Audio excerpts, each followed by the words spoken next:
कोमल की मम्मी के बार बार फोन आ रहे थे कि वो किस समय मायके आने के लिए निकल रही है। हाँ मम्मी, बस आधे घंटे में निकलूंगी, वही 1.5-2 घंटे लगेंगे गुरुग्राम पहुंचने में।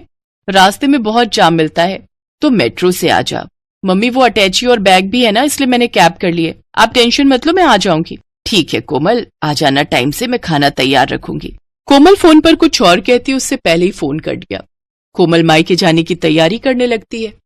रिंकू और दिशा की गर्मियों की छुट्टियां थी, इसी वजह से कोमल कुछ दिनों के लिए मायके रहने जा रही थी। मुझे ऑफिस के काम से न जाना होता तो मैं तुम्हें गाड़ी से छोड़ देता, पर बहुत अर्जेंट मीटिंग है आज ऑफिस की। वैसे मैं बीच में मिलने आ जाऊंगा और बाकी तुम मम्मी के घर रहकर आ जाओ, फिर हम बच्चों के साथ घूमने चलेंगे। कोमल खुश थी कि वो बहुत दिनों बाद मायके रहने जा रही है। बच्चों के स्कूल और कामों की वजह से कोमल बहुत कम मायके रहने जा पाती थी।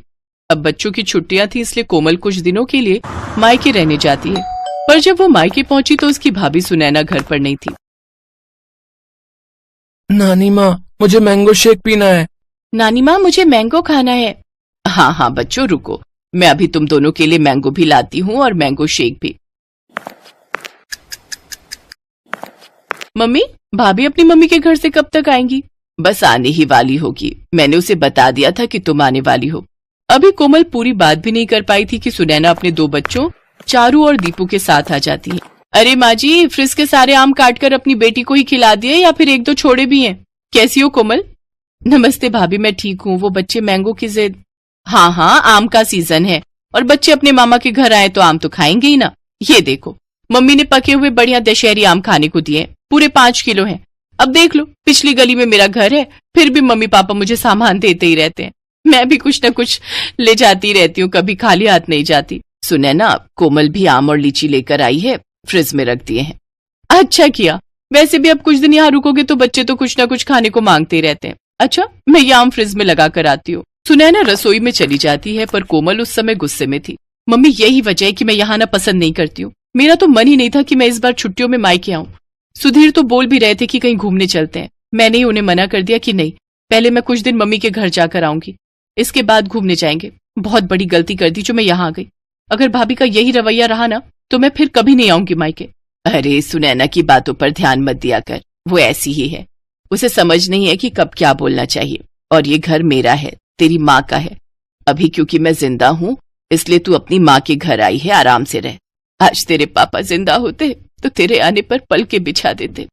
कोमल देखती है उसकी माँ की आंखों में आंसू आ जाते हैं, इसलिए कोमल उस समय चुप हो जाती है और बात को बदल देती। मम्मी, भैया को ना फोन मिला दो, उन्हें कहना मेरे लिए बंगाली रसगुल्ले लेते हुए आएंगे, बहुत मन हो रहा है। तभी कोमल का भाई आ जाता है। अरे मुझे पता है तू आने वाली है, इसीलिए मैं रास्ते में हलवाई से बंगाली रसगुल्ले लेता हुआ आया हूँ। ये ले, तेरी पसंद के बंगाली रसगुल्ले, वो भी छोटे वाले। नमस्ते भैया, कैसे हो? थैंक यू, आपको याद था कि मैं आने वाली हूँ। हाँ, मम्मी ने सुबह बता दिया था कि तुम आने वाली हो। और जीजू कैसे हैं, सब बढ़िया? जी भैया, सब ठीक है। देसी घी लाए हो? मैंने बोला था देसी घी खत्म हो गया, लेते हुए आना। अरे मैं भूल ही गया, सॉरी। काम की चीज तो तुम भूल ही जाओगे जो मैंने बोली है। बहन के लिए रसगुल्ले लाना नहीं भूले, और देसी घी भी मैं अपने लिए नहीं बोल रही हूँ। रिंकू और दिशा देसी घी के पराठे खाते हैं। कोई बात नहीं भाभी, पराठे की इतनी जरूरत नहीं है, बच्चे सादी रोटी भी खा लेते हैं। और दाल चावल बने हैं ना, तो उसके साथ रोटी की जरूरत नहीं। नहीं नहीं, मुझे सारी जिंदगी ये थोड़ी सुनना है कि बहन मायके रहने आई और उसे और उसके बच्चों को देसी घी खाने को नहीं मिला। जाओ रवि, आप लेकर आओ। हाँ हाँ, जा रहा हूँ। ये बात तुम सीधे मुंह से भी तो बोल सकती थी, इतना घुमा फिरा कर क्यों बोली? उस समय रवि देसी घी लेने के लिए चला जाता है। सुनैना आगे पीछे तो ठीक रहती थी, पर जैसे ही कोमल कभी रहने के लिए आ जाए तो वो ऐसे ही व्यवहार करती थी। इसी वजह से कोमल मायके आना पसंद नहीं करती थी। वो तो सिर्फ अपनी माँ और भाई की वजह से ही मायके आ रही थी। माँ, इतना याद रखो, मैं बस आपके और भैया के मुंह को यहाँ आती हूँ, वरना भाभी से मुझे कोई उम्मीद नहीं। कोमल का मन ही नहीं लग रहा था, क्योंकि उसकी भाभी सुनैना बहुत ही अटपटा व्यवहार करती थी। एक दिन सब लोग घूमने के लिए मॉल गए। पापा, हमें गेम खेलने हैं। हाँ पापा, चलो ना गेम खेलते हैं। अभी नहीं बच्चों, थोड़ी देर में चलते हैं, पहले थोड़ा मॉल में घूम तो लो। कि मॉल कितना बदल गया है, पहले तो छोटा सा था, लगता है बड़ा किया है। हाँ, अभी तो और बड़ा बनेगा। मामा जी कॉर्न्स खाने हैं। और मुझे आइसक्रीम। अभी खिलाता हूँ, चलो सुनैना, आओ आइसक्रीम खा लेते हैं। रवि सबको आइसक्रीम लेकर देता है। रिंकू भी अपनी पसंद के कॉर्न्स और आइसक्रीम ले लेता है। सब लोग आइसक्रीम खाते हैं। चलो बच्चों, अब हम गेम पाला चलते हैं, हम सब वहाँ पर गेम खेलेंगे। रवि जैसे ही सबको गेम पार्लर ले जाने लगता है तो वो देखता है कि आज गेम पार्लर बंद है। भैया गेम पार्लर बंद है। जी गेम पार्लर बंद है, काम चल रहा है। चलो बच्चों, अब तो गेम पार्लर बंद है, थोड़ा और घूम लेते हैं फिर घर चलेंगे। रवि सबको घर ले आता है, पर घर आकर सुनैना गुस्से में अपने कमरे में चली जाती है और रवि से बुरी तरह लड़ने लगती है। सुनैना, तुम फिजूल की लड़ाई कर रही हो। मैं लड़ाई कर रही हूँ? ये लड़ाई तुम्हारी बहन और उसके बच्चों की वजह से हुई है। तुम्हें जब चारू और दीपू ने बोला कि पापा गेम पार्लर चलो तो तुमने उनकी बात पर ध्यान नहीं दिया, और जैसे ही तुम्हारी बहन के बच्चों ने तुमसे आइसक्रीम और कॉर्न्स की फरमाइश की तुमने फौरन खरीद कर दे दिए। तुम्हारी बहन तो चाहती यही है कि हम दोनों की लड़ाई हो। वो आती है और हमारे घर में कलेश छिड़ जाता है। चुप हो जाओ सुनैना, कोमल सारी बातें सुन रही होगी, उस पर क्या बीतेगी तुमने सोचा भी है? कोमल इस घर की बेटी है, मेरी बहन है। अगर तुम्हारे घर में तुम्हारे साथ ऐसा हो तो तुम पर क्या बीतेगी सुनैना? थोड़ा होश में आओ, तुमने आज बहुत बोल दिया। कोमल सब कुछ सुन चुकी थी। कुछ देर बाद जब सुनैना शांत हो जाती है, रवि भैया, चारू और दीपू के एडमिशन की बात सुधीर जी ने स्कूल में कर ली है। आप चिंता मत करो, अब इन दोनों का एडमिशन भी रिंकू और दिशा के स्कूल में हो जाएगा। छुट्टियों के बाद आपको एक फॉर्म फिल करना है, बाकी सारी बात सुधीर जी ने कर ली है। अब जीजू को मेरी तरफ से थैंक यू बोलना। वैसे मैं भी उन्हें पर्सनली फोन कर दूंगा। इतने समय से एडमिशन की वजह से मैं बहुत परेशान था। सुधीर जी ने बहुत बड़ा काम कर दिया। कोमल वापस जा रही है रवि। सुनैना की बातों से इसका मन बहुत दुखा है। हाँ भैया, अब मन बहुत दुख चुका है और आप प्लीज मुझे रोकना मत। मैं नहीं चाहती कि मैं आपकी और भाभी के झगड़े की वजह बनूं। मेरी कैब आ गई है, मैं चलती हूँ। कोमल जैसे ही बैग उठाने लगती है सुनैना उसका हाथ रोक देती है। कोमल सॉरी, मैं जानती हूँ मेरी वजह से तुम्हारा मन दुखा। तुम हमारे लिए इतना सोचती हो और मैंने तुम्हें कितना कुछ गलत बोल दिया। ऐसे अचानक मत जाओ, सुधीर जी गलत सोचेंगे। कुछ दिन और रुक कर जाना। बच्चे बहुत मन से अपने मामा मामी के घर आए हैं, मैं ऐसे नहीं जाने दूंगी। मैं जानती हूँ मैंने गुस्से में बहुत गलत बोल दिया, पर मैं ये भी जानती हूँ कि तुम मुझे माफ कर दोगी। भाभी प्लीज आप मेरे से सॉरी मत बोलो, आप मुझसे बड़े हो। सारे गिले शिकवे दूर हो जाते हैं और मन की कड़वाहट खत्म हो जाती है। सुनैना और कोमल एक दूसरे के गले लग जाती हैं। सब कुछ ठीक हो जाता है। रिश्ते फिर से सुलझ जाते हैं। सुनैना ने अपनी गलती मानी और उसे एहसास हुआ कि जैसे वो अपने घर की बेटी है वैसे ही कोमल इस घर की बेटी है, और अगर उसके साथ ऐसा होता तो उसे कितना दुख पहुंचता। इसलिए सुनैना ने अपने व्यवहार को बदला और रिश्तों में आने वाली दूरियां खत्म हो गईं।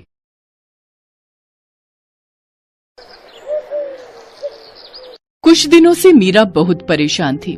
उसकी शादी के बाद जब जब वो अपने मायके अपने भाई भाभीयों से मिलने के लिए जाती तो सब उसे खूब लाड प्यार करते, उसकी खूब खातिरदारी करते, पर कुछ समय से वो उनके नेचर में चेंज देख रही थी, इसीलिए उसका मन भी बहुत उदास था।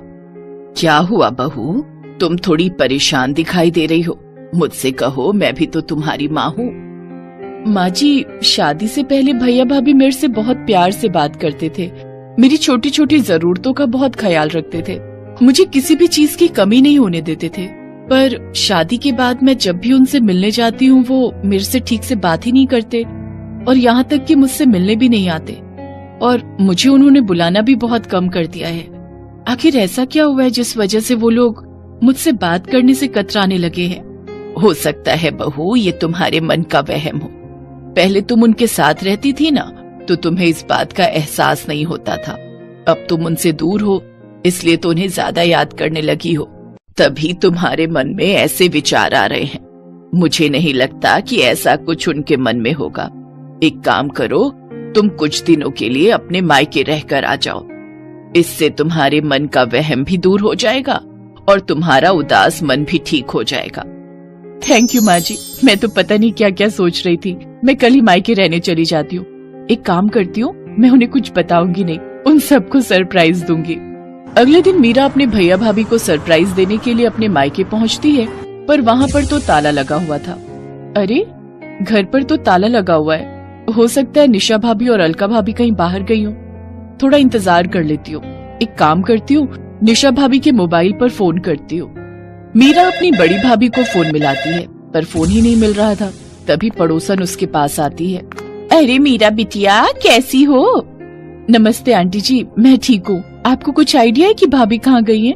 वो सब तो घूमने के लिए विदेश गए हैं, 1 महीने बाद लौटेंगे। वो तुम्हारे भतीजे ऋषि का बर्थडे है ना, वही मनाने के लिए गए हैं। विदेश गए हैं? मुझे बताया भी नहीं। आ जाओ बिटिया, यहाँ आ जाओ, मैं चाय बनाती हूँ। नहीं नहीं आंटी जी, मैं फिर कभी आऊंगी, अभी मैं चलती हूँ। नमस्ते आंटी। मीरा के दिमाग में बहुत सी बातें चलने लगी। पूरे रास्ते कुछ न कुछ सोचती रही।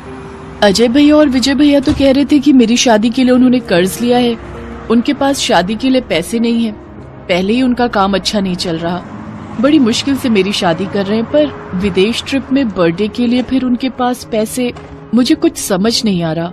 और यहाँ तक कि घूमने जा रहे हैं, वो भी देश से बाहर, विदेश में, मुझे एक बार फोन करके बताया तक नहीं। उलझन भरी बातें मीरा के दिमाग में चलती रहीं। जैसे ही वो वापस ससुराल पहुंची तो उसकी सास और पति दंग रह गए। अरे मीरा, तुम वापस आ गई? तुम तो भैया भाभी के घर रहने गई थी ना? क्या हुआ बहू, तुम लौट क्यों आई? भैया भाभी आउट ऑफ इंडिया गए हैं ऋषि का बर्थडे मनाने के लिए। सब लोग 1 महीने बाद लौटेंगे। मुझे एक बार भी फोन करके दोनों भैया और भाभी ने बताया तक नहीं। मैं यही सोच रही हूँ, कम से कम एक फोन तो कर देते। हमसे तो उन्होंने कहा था कि हमारे पास शादी के लिए पैसे नहीं हैं, इसीलिए अमित ने लोन लेकर पूरी शादी का खर्च उठाया था। वैसे मुझे ये बात कहनी नहीं चाहिए बहू, पता नहीं तुम क्या सोचोगी, पर उन लोगों के पास विदेश घूमने के लिए पैसे कहाँ आए, जबकि पूरी शादी तो हमने की है, यही देखते हुए कि उनके पास शादी के लिए पैसे नहीं है। ये तो तुम दोनों की लव मैरिज थी, इसी वजह से ना मैंने कुछ बोला, न तुम्हारे ससुर जी ने और ना ही अमित ने। छोड़ो विमला, ये सब कहने की क्या जरूरत है? बहू पहले ही बहुत परेशान है, ये सब बातें सुनकर ये और परेशान हो जाएगी।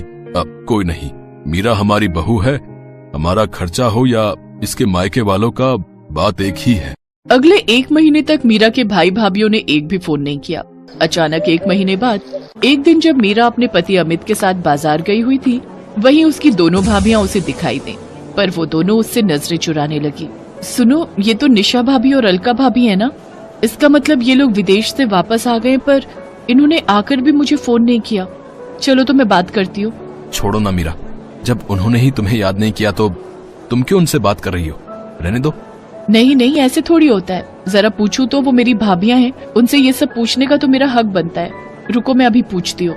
मीरा जैसे ही अपनी दोनों भाभियों के पास जाने लगती है, उसकी भाभियां उसे देखकर इग्नोर करके चली जाती हैं। निशा भाभी, अलका भाभी, इधर। अरे, मुझे देखकर भी अनदेखा कर दिया। मुझे कुछ समझ नहीं आ रहा, आखिर ये माजरा क्या है? मैंने तुम्हें बोला था ना कि मत जाओ। देखो, उन्होंने तुम्हें देखा फिर भी नहीं रुकी। चलो अब घर चलते हैं। मीरा घर आकर सारी बात अपनी सास को बताती है। अब तो ये सब सुनकर मुझे भी कुछ गड़बड़ लग रही है। तुम्हारे भैया भाभी तुम्हें अनदेखा क्यों कर रहे हैं? कुछ दिन इंतजार करो, देखते हैं, क्या पता वो खुद फोन कर लें। अगले कुछ दिनों तक मीरा ने वेट किया, फिर भी किसी का भी फोन उसके मायके से नहीं आया। एक दिन मीरा अपनी सास के साथ किसी काम से बाजार से लौट रही थी, तो रास्ते में उसे अपने पापा के खास वकील दोस्त मिस्टर शर्मा मिल गए, जिनसे उसे एक ऐसी बात पता चली जिसे सुनकर वो और उसकी सास हैरान रह गए। मुझे तो हैरानी हो रही है मीरा बिटिया कि तुम्हारे दोनों भाइयों ने बंटवारे का हिस्सा तुम्हें नहीं दिया, जबकि तुम्हारे पापा तो 3 हिस्से करके गए थे। उन्होंने तुम्हारी वसीयत में यही लिखा था कि तीसरा हिस्सा तुम्हारी शादी और तुम्हारे दूसरे खर्चों के काम आएगा। पता नहीं अचानक से तुम्हारे दोनों भाइयों ने मुझे मना कर दिया और मेरी जगह किसी और वकील को हायर कर लिया। मुझे बात ही समझ नहीं आई। अब मैं क्या ही बोलता कि मुझे क्यों हटा रहे हो। मेरा बोलना भी सही नहीं था ना, पर मैं ये तो कहूंगा बेटी कि तुम्हें अपने हक का पैसा लेना चाहिए। वो तुम्हारे पापा की आखिरी इच्छा थी कि तुम्हें भी बंटवारे का हिस्सा मिले। मुझे कहना तो नहीं चाहिए, पर कहीं ना कहीं मुझे लगता है कि तुम्हारे भाई भाभीओं ने तुमसे बेईमानी की है। मैं यकीन नहीं कर सकती कि मेरे अपने सगे भाई मेरे साथ ऐसा करेंगे। वकील अंकल, प्लीज मेरी हेल्प कीजिए, ताकि मैं अपने हिस्से के पैसे अपने भाई भाभीओं से ले सकूं। एक बार वो कहते तो सही कि बहन, हम तुझे बंटवारे का हिस्सा नहीं देना चाहते, तो मैं हंसते हंसते वो पैसे उन्हें दे देती। अरे, मैं तो उनकी सगी बहन हूँ, वो मुझसे जान भी मांगते तो मैं दे देती, पर उन्होंने मुझसे इस तरह झूठ और बेईमानी के सहारे बर्ताव किया है, वो माफी के लायक ही नहीं है। प्लीज अंकल, मुझे किसी भी तरह अपने भाइयों से अपना हिस्सा लेना है। ठीक है, मैं तुम्हारी मदद जरूर करूंगा बेटी। है मीरा, तुमने बिल्कुल सही फैसला लिया है।